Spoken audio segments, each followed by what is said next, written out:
Hello, everybody. My name is Denise Giespers. If you haven't been introduced to me yet, I am the Director for Orientation, the Office of Transfer Student Services, Greek Life, and Co-Coordinator of Veteran Services. I wanted to do a quick little video on how you are going to do your sign-in for centralized check-in to orientation and/or on campus in general and residential move-in.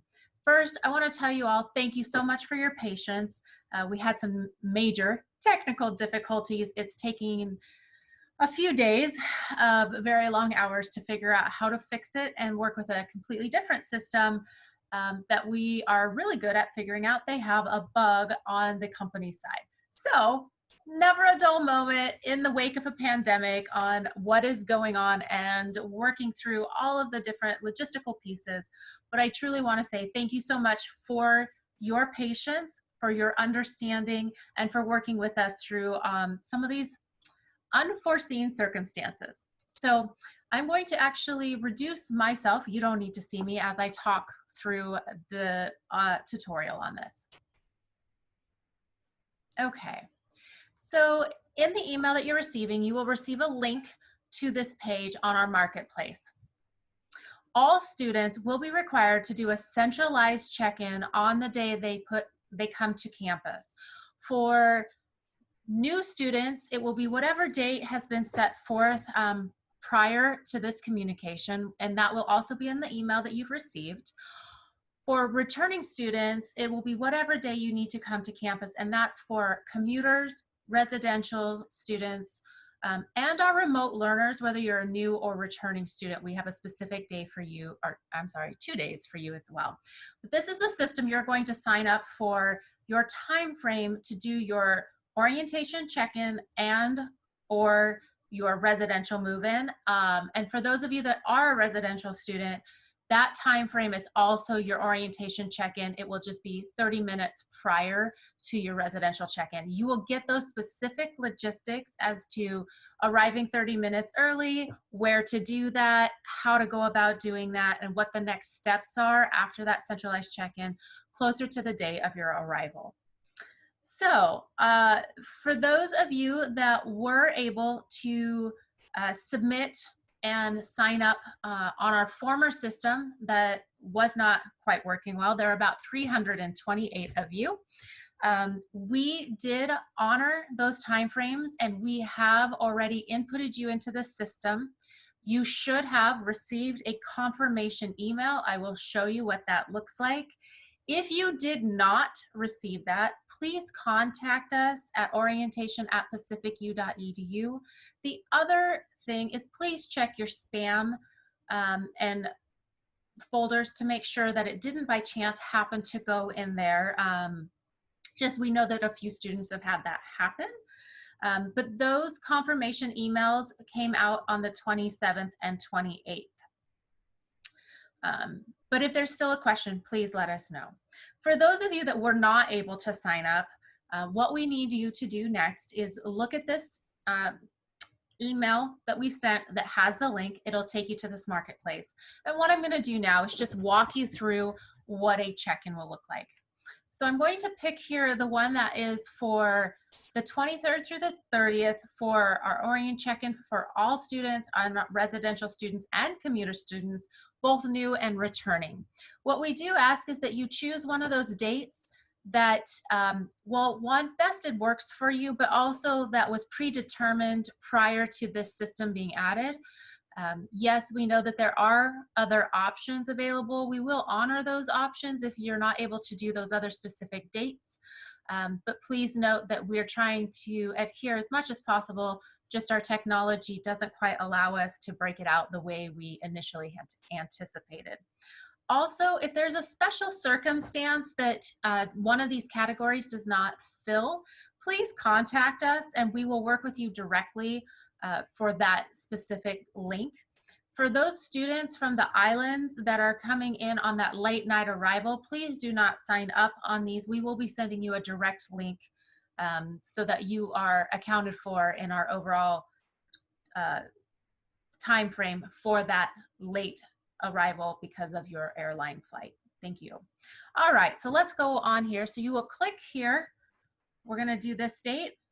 This gives you some directions and just general information about what will be going on and the things that we will need for you to do prior to and during check-in. The other thing that I want to mention, actually, I cannot tell you what the other thing is, what I wanted to mention because I just lost it. So pick the date for incoming new students. We've asked that you pick the 27th through the 30th. Also, the 26th is an option, so that's what I'm going to do. Pick the building that you will be in and the time slot that you would like. If a time slot that is typically there are 4 different time slots. If it is no longer there, that time slot is full. So also, the quantity is just 1 per person. Please do not try to change that. Add it to your cart. Then this information will come up. I'm going to use my personal information or a combination of personal and made up.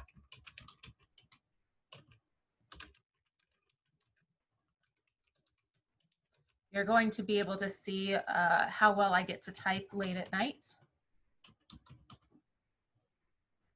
And with everybody watching.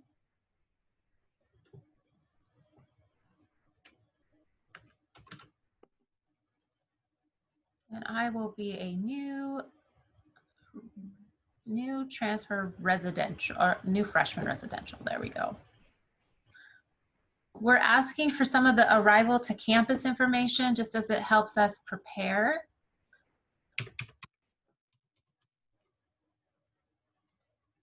How many approximate miles in case we have some changing of information or rearranging of schedules we need to do. How many guests will be joining you? My mom doesn't know it, but she is going to be my guest again at campus. I'm also an alum and she happened to help move me in my first time. She's also going to be my emergency contact. This is super important for our returning students as we're trying to have the best updated information as possible moving forward. And many students have not updated it since the initial time that they became a student.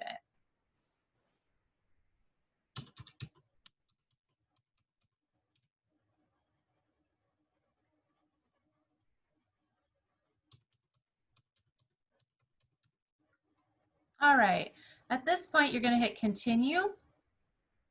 And it's going to show you a list of everything. So I have chose the move-in date of 8/27 to Walter Hall from 9:30 to 11:30. This is my contact information, all of what it looks like. I'm going to go ahead and hit check out.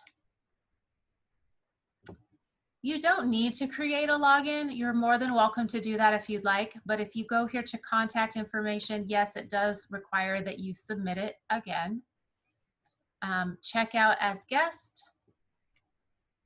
You will review your order. There's no cost. And you will then submit your order. You can print a copy of this order, or you're going to be receiving an email, and I will show you a copy of what an email will look like. So you'll get a receipt. Yes, you will receive information closer to your arrival with instructions on where to check in and the procedure. So this just gives you all of the details of your arrival to campus. I hope this helps explain a little bit more as to the process of signing in.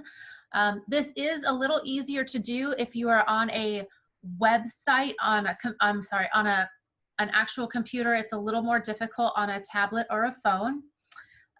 Also, for commuter students who do not need to come to campus prior to the first day of class, you will still need to do a centralized check-in. We do have dates on the 31st, starting at 7:30 in the morning, going until 3:30 that afternoon, as there are specific pieces that every student going to be on campus will be receiving.